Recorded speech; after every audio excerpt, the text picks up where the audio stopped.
name is enough to conjure up images of knights in shining armor, beautiful damsels and princesses and queens, romance, chivalry. Is it all just a story, or is there some truth behind the legend? Welcome. This is the Quest for King Arthur, and you can just call me the King Arthur guy. For hundreds of years, people have been trying to find the answer of the origin of the story of King Arthur. Well, I think I have actually found it. You can ask yourself, well, why should you listen to my explanation? Well, I think two reasons. First, I have all sorts of different ways of making my case. In fact, I'm going to use 4 of them in this episode. Second, I found Arthur by accident. I was not even looking for him. I was studying the collapse of the Western Roman Empire and the way in which it was divided up. But when I got to Britain in the 5th century, it was obvious to me that lying propaganda for a figure named Ambrosius Aurelianus has been accepted as truth because it comes from our only contemporary source, The Ruin and Conquest of Britain by Gildas. Now, you have to know something that I did not know at that time, which is Gildas is the only one not to mention Arthur. The side that says that Arthur is fictional insists that Arthur's name is missing from other sources. I would argue, no, it's not. You can't just say the name isn't there. You have to take the intention of the author into account. But I'm going to address that in episode 2 when I look more closely at the sources, especially Gildas's book. Now, everyone else is saying we know Gildas is reliable because he is contemporary. That does not prove he's reliable. The Gallic War by Julius Caesar has got propaganda in it. Caesar was just as contemporary to his time period as Gildas was to his. Caesar lied. An argument is based upon a premise. And a premise is either valid or it is not valid. If it is valid, it must be used 100% of the time, every single example. So you cannot say, I'm going to question Caesar even though he's contemporary, but I'm not going to question Gildas because he is contemporary. No. If you question any contemporary author, you must question them all. Now, I'm going to assume that there are people who do not know the history of this time period, so I'm going to have to give you the historical context. Britain became independent of the Roman Empire in 410 by accident because of the way in which the empire was collapsing. It got cut off. Now, the cultural and linguistic makeup of the island of Great Britain at that time was very different from what we're used to today. All of what is now Wales, England, and southern Scotland was home to the Britons, the people we now call the Welsh. The Britons also lived in Brittany in northwestern France, but we don't have to worry about that. The far north was home to both the Picts and the Atacate, and we know very little about either of them. The Irish had invaded and conquered several colonies. The most important of these colonies was Dalriada, which was in the Western Highlands. As time went on, the language and culture of the Dalriadic Irish would evolve differently from that of the people of Ireland, and they would become a distinct group, the Scottish. And over time, they would expand their colony until, by the 9th century, they had conquered all of the north and founded the Kingdom of Scotland. Now, I hasten to point out, what I'm going to say next, I don't actually agree with. This is the political system that everyone else has assigned to the Britons. I think they were doing something else, but I'm going to deal with that in a later episode. For now, I'm just going to pretend that I agree with it. So, according to the accepted reconstruction, the Britons were politically fragmented into different kingdoms, and a king who could exert authority over at least some of the other kings would be what historians call a high king. In the early 450s, the High King Vortigern hired Anglo-Saxon mercenaries. Anglo-Saxon is an umbrella term for a variety of different Germanic peoples, the two most numerous obviously being the Angles and the Saxons. Now, at first, these mercenaries did what they were supposed to do, although we're not told what that was, but then they rebelled, and the rebels invited in reinforcements, and the rebellion became an invasion. That's the conquest that Gildas referred to in the title of his book, The Ruin and Conquest of Britain. Now, Gildas's hero was Ambrosius Aurelianus, who seized power in a coup. I was reading a modern historian, and he said that Ambrosius rescued the nation when he staged this coup. Yeah, and that was a red flag. Anybody who seizes power illegally always claims to be rescuing the nation. That's the only propaganda that can be used to justify an illegal seizure of power. You cannot take that at face value, but everyone is taking it at face value. But it turns out Gildas never even said Ambrosius rescued the nation by staging a coup because he never mentioned the coup. Well, that told me two things. First of all, it must have been blatantly obvious that the coup could not be justified, so he didn't even bother trying. And the second is that he was quite capable of omitting significant information when it suited him. Everyone's asking, oh, why isn't Arthur's name in Gildas's book? Why isn't the coup in Gildas's book? See, when it comes to King Arthur, everyone has been looking at this from the same perspective. Gildas is fine, so the problem has to be with the Arthurian material. I'm arguing it's the other way around. Okay? But to get back to the coup, what Gildas actually said was the people turned to Ambrosius to rescue them from the marauding Anglo-Saxons. But we only have Gildas's word for it that the Anglo-Saxons were marauding. The independent evidence indicates that they were contained. The accepted interpretation is that the discrepancy is an illusion caused by missing information. Is it? If someone's going to support an illegal seizure of power, they're going to have to discredit the previous regime. If they have nothing to discredit it with, they'll make it up. Maybe this was made up to discredit Vortigern. And when is it that the people are supposed to have turned to Ambrosius to rescue them? Before the coup? Then there would have been no need for a coup. A support for Vortigern melted away on its own. After the coup, then there would have been no need for the people to turn to Ambrosius because he was already High King. Everyone says we cannot piece together a coherent narrative because we're missing information. No, we can't piece together a coherent narrative because Gildas lied. These are two completely different and incompatible versions of what happened. Now, before I go on, I want to point out that to me, the most important thing is not that I found Arthur, it's how I found him. See, we are not an intelligent animal. We're an emotional animal that has an intellect, which is not the same thing at all. We latch onto ideas because we like them, but then we assume that the connection is intellectual. There is no way to prevent this from happening. We all believe in things we want to believe. We all see what we want to see. There's no way around that, not 100% of the time.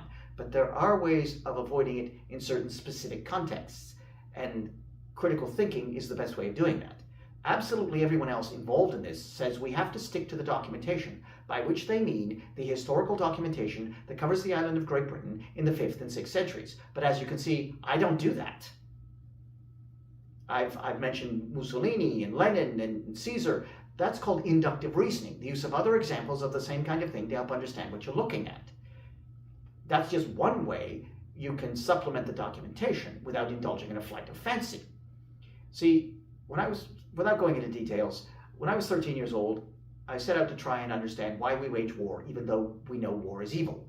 So my whole approach to the study of history was to try and understand how and why we do things. So I quickly learned the truth of two old adages, that history is lessons to teach. Well, that's what I'm doing. When I say, oh, Julius Caesar was contemporary and yet his book contains lies, I learned the lesson, contemporary sources can contain lies, so you shouldn't just automatically accept whatever a contemporary author says. The other adage is, of course, that history repeats itself. But I didn't realize how often it repeats itself. Unique things do happen, but the overwhelming majority of things are actually repetitions. And this is because of two things, right? Really. The first one is that the physical reality imposes restrictions on what we can do and how we can do it. The second reason is motivation. There's only a limited number of reasons we will do things. So if you take this approach of trying to understand how things work in the real world, that's how you find King Arthur. Not sticking to the documentation and interpreting it. Everyone else says we have to interpret the documentation. By definition, you cannot find the right answer to anything through interpretation. Because if something can be interpreted one way, it can be interpreted at least one other way. There is no empirical reason to choose one interpretation over another. I try to avoid interpretation except when it's unavoidable. Okay? My goal is to explain rather than interpret. And that's especially significant if you're trying to solve a mystery like where did King Arthur come from? Because with a mystery, the more you can explain, the more likely it is you'll have the right answer. So let's get back to the historical account so that we can get to Arthur. So Ambrosius came to power sometime around the year 470. According to the accepted interpretation, he halted the Anglo-Saxon offensive and established a stalemate. This supposed stalemate is said to have lasted all the way up to the siege of Mountbatten, which was fought sometime around the year 500. And Gildas told us he was born the same year as that Baden was fought. Now, Baden was a decisive victory that led to a period of peace. Better known as the Battle of Baden Hill, every other reference we have to it tells us that that was Arthur's greatest victory. So Gildas had a golden opportunity to mention Arthur when he mentioned the battle. But he didn't. He didn't have to. There are 4 ways to make the case Arthur was real from that one passage. I am going to recount them in chronological order in which they would have played out. Number 1, if Arthur did not win the battle, then Ambrosius Aurelianus must have. Then why do all the other references to it say it was Arthur? Well, all anyone says is that credit for the victory was given to Arthur. Yes, but how would that have worked in the real world? They must have known who really won the battle. So if it wasn't Arthur, every single bard and scribe would have to have been a liar. Every single one of them? It's a little far-fetched. They would have to have agreed to tell the same lie, so that's a conspiracy theory. And this lie was that they would strip credit for a major victory away from a real person and give it to a fictional character. No one would ever do that. What's the motive? The motive is supposed to be euhemerization, which is the technical term for passing off a fictional character as a real person. You need 2 motives. Not only why would they have given credit to Arthur, but why would they have stripped it away from Ambrosius? Euhemerization does not work as a motive for either one. They did not need Baden to euhemerize Arthur. They could have done it very easily some other way. Why would they have been obsessed with doing it that specific way? And if Ambrosius won the battle, why not just say so? Why not push him as the great hero? The bards were the court poets. Singing the praises of the heroes was an extremely important part of their job. So why didn't they just do their job? Then there's the logistics. Someone would have to have sent agents scouring the length and breadth of medieval Wales, hunting down every single bard and scribe, making sure they all went along with it. Who would not only have had the resources to do that, but would have been willing to waste those resources doing something they did not actually need doing? And how could they have done it, given that the medieval Welsh did not even have a way of keeping track of how many bards and scribes there were? The bards were itinerant. They traveled from court to court, not just the courts of the kings, but of nobles. Hunting them down would have been a nightmare. Then there's the fact that Arthur's got Occam's razor on his side. The simplest explanation is the person we're told did it really did it. All right, now let's move on to number 2. How did they achieve peace? Well, Baden defeated the Anglo-Saxons, but they were not just fighting the Anglo-Saxons. Irish, Picts, Atacati, civil wars, and Anglo-Saxons. One battle, no matter how spectacular, could not have brought about peace out of all of that. All of those conflicts had been raging for decades, even generations. No one could bring any of them to an end. Then all of a sudden they all came to an end within a few years of each other. Then something significant changed. What was that something? A military genius. Now you'll notice I did not say King Arthur, although it was King Arthur. I did not use the name. Names have resonance. They trigger associations. I alluded to this at the very beginning, but it happens with all sorts of names. I say Mahatma Gandhi, that's going to trigger names. That's going to trigger associations. And it will happen to people in your own life. This is what's happening to everybody else. They're having an emotional response to the name Arthur. So they're obsessing on the name. That's what started this in the first place. Arthur's name does not appear in Gildas's book. But if you look at other answers to the Arthurian question on both sides of the debate, they come up with figures that bear little or no resemblance to what we're told, just so long as they've got someone they can name Arthur. The name is irrelevant. Okay? Now, Gildas knew the significance of names. It may have been part of their culture, I don't know. There's not enough evidence, but he definitely knew it. Because of the low level of literacy, his book was intended to be recited in front of audiences. He referred to the Anglo-Saxons by name only once, and included a direction to whoever was giving the recitation. Name not to be spoken. Don't trigger the response. I think he deliberately avoided using Arthur's name because he did not want to trigger the response. I also think that he deliberately simplified the real strategic situation for several reasons, but one of those reasons was he was making the case that Arthur was overrated, that his reputation was based entirely upon that one battle and nothing else, but that's actually impossible. He only mentioned Baden because he had to, since it led to the period of peace. He could not have said, and then they just stopped fighting. Okay, so let's move on to number 3. How did they maintain peace? Everyone else says we have to stick to the documentation, and they say that we don't know how they maintain peace because Gildas did not tell us. Well, what Gildas said was peace was maintained by, and I quote, kings, magistrates, good men, public and private, and priests who kept to their station. No, it wasn't. Expectation bias is our trait of seeing what we expect to see, not what is actually there. Everyone else expects Gildas to have told the truth, so nobody else has noticed, no, he lied. The kings controlled the military and the diplomacy. They were the only ones he needed to mention. In this context, good men is just a vague phrase, so it doesn't even really mean anything. magistrates and priests could not have affected war or peace in any way. They were totally irrelevant. This is impossible, but Gildas must have known what really happened. So he lied. He was denying credit, but he could not come up with a viable alternative. Now, is it true that we have no way of figuring out what happened? No, it's not true. Repeating patterns. History repeats itself. Early 6th century Britain is not the only people who had high kingship who had a period of peace. Just look at other examples. I was already aware of one example before I began, but I found 5 in total, and they fit into 2 general categories. 4 of them were done one way, and 1 was done another way. So we'll start with the odd one out. The Irish had a period of peace in the 2nd century because of 2 powerful kings at the same time, Conn and Maulk. They divided Ireland into 2 spheres of influence called Conn's half and Maulk's half and settled into an uneasy truce. Now, early 6th century Britain was badly documented, but not that badly documented. If they had 2 powerful kings at the same time, we'd know it. The Anglo-Saxons had a period of peace in the 8th century, courtesy of Offa of Mercia, the most powerful high king they ever had. He used war against opponents he had to defeat, and then used a combination of intimidation and diplomacy to bring others on board. If Offa could have done that, Arthur could have done that. Okay, now this brings me to number 4. Peace is what Arthur is famous for. It's not the Battle of Badon Hill that made Arthur the once and future king, it's the Round Table. If we continue with Gildas' synopsis, he said the peace lasted long enough for a generation to grow up, so that's about 20 years. Then he said, and I quote, "Foreign wars have ended, but not civil." So the peace came to an end to a civil war, which reignited the cycle of civil wars. Right, Arthur brought order out of chaos, maintained peace, got killed in a civil war, and Britain was plunged back down into chaos again. Gildas' synopsis for the history of that time period, the outline of the Arthurian legend, are telling the same story, clearly showing the legends derived from the history. But everyone says that we have to stick to the documentation, the historical documentation. So they're ignoring the legend. They're trying to find the origin of a legendary figure by ignoring the legend. Let us say, for the sake of argument, that I have not said anything that I have said up to this point, and we're just starting fresh, and we're trying to find the origin of this figure Arthur, and we're keeping our minds open, considering maybe he was fictional, maybe he was real. We will take into account something that everybody else is ignoring. This is a very well-known story. So how do fictional characters become popular? Well, it's not just because of their names.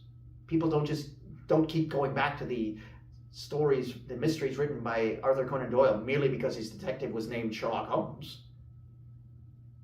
No, he's an interesting character in compelling stories. You need those components as well. Look at a franchise like Indiana Jones. The fans like the first 3 films, but not the other 2. But it's the same character. Yeah, but the last 2 stories aren't any good. The story's important. And that's especially important with King Arthur, because if you cut out the story, then you cut out a very important part of his character.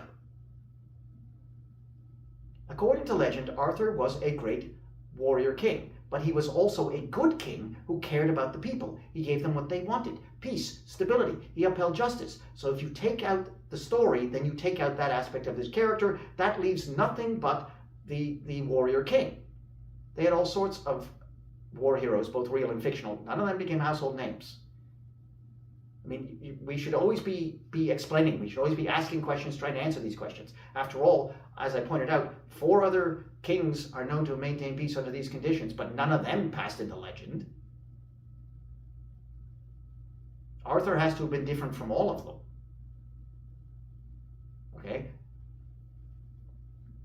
Okay, obviously I'm making the case Arthur was real. So that means he would have passed into legend because he did something spectacular.